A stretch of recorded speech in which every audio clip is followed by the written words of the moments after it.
आ गया भोजपुरी के rock star Ritesh Pandey ji का एक और वायरल सॉन्ग का टाइटल है प्यार से ज़रूरी पढ़ाई बा। बहुत ही प्यारा और सुपर सॉन्ग है।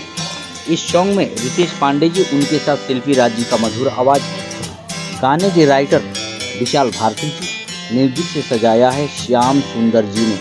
बहुत ही बवाल और सुपर सॉन्ग है। यह सॉन्ग आदि शक्ति फिल्म से रिलीज होने वाला है।